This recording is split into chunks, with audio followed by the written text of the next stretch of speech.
আর কিছুদিন পরেই পূজিত হবেন বিদ্যার দেবী সরস্বতী, আর তারই চলছে প্রস্তুতি। তবে এবারের সরস্বতী শুধুমাত্র বাংলায় পূজিত হবেন না, পূজিত হবেন সুদূর আমেরিকায়।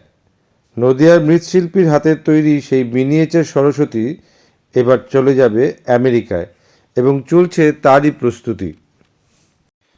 নদিয়ার শান্তিপুরের মৃৎশিল্পী দীনবন্ধু পালের হাতের তৈরি সরস্বতী মূর্তি বারাসাত হয়ে পাড়ি দেবে আমেরিকাতে।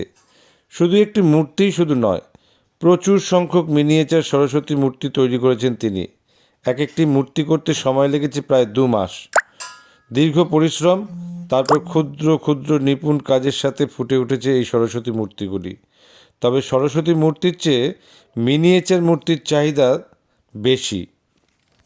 কিন্তু মৃৎশিল্পীর অভাবে এখন প্রায় বিলুপ্ত হয়ে উঠেছে মিনিয়েচার সরস্বতী মূর্তি। এ ব্যাপারে শিল্পী দীনবন্ধু পাল কি জানালেন আমাদের, শুনুন।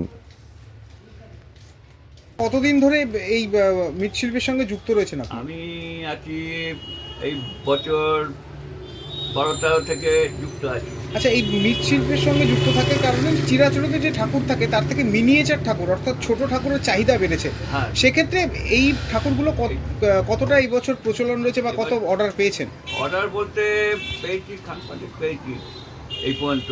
হ্যাঁ, আর আমাদের রেডিমেড বিক্রিটাই বেশি, আমরা পাইকারিকে দিই না।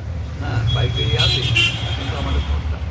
কতটা সময় লাগে? হ্যাঁ, যা খরচা, যা মানে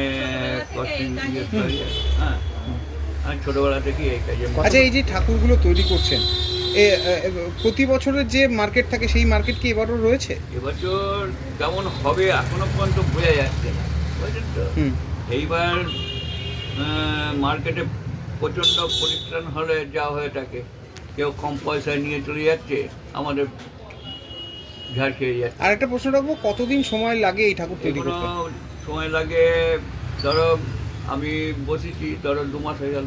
আচ্ছা, এই ঠাকুরের দামটা এত কেন বেশি হয়? এত বেশি হয় আমাদের হাতে তৈরি, আমাদের পুরোটা টাইসের নাই, আমাদের পুরোটা হাতে তৈরি করা বলো, আঙুল বলো, বিনা বলো, এসব আমাদের কাজটাই পুরোটাই আলাদা। হ্যাঁ, মানে অন্য কলের সাথে আমাদের কাজটা মিলবে না। আচ্ছা, কোথাও যাচ্ছে এবার আপনাদের হাতে ঠাকুর? হ্যাঁ, যাচ্ছে, তোমার আসানসোল যাবে, তোমার ইয়েতে একটা বারাসাত, আমেরিকাও যাবে। আমেরিকা একটা। আচ্ছা, এই যে ঠাকুর যে তৈরি করছেন, সেক্ষেত্রে মৃৎশিল্পীদের যে একটা আয়ের সুযোগ সেটা কি এখন কি বেড়েছে না কমেছে? না, আস্তে আস্তে কমে যাচ্ছে। সরকারি সাহায্যের কি কিছু চাইছেন? চাইছি কিন্তু আমাদের দিচ্ছে না। আচ্ছা, যদি সরকারি সাহায্য পান তাহলে প্রতিষ্ঠানে আরো কাজ হবে বলে আরও কাজ করা যায়।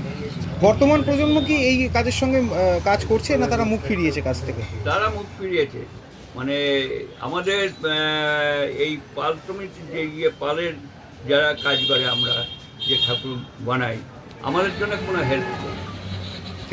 আপনার নাম? আমার নাম হচ্ছে দীনবন্ধু পাল। এই জায়গার নাম? জায়গার নাম চৌগাছাপাড়া। আপনি মৃৎশিল্পী? আমি মিত্র।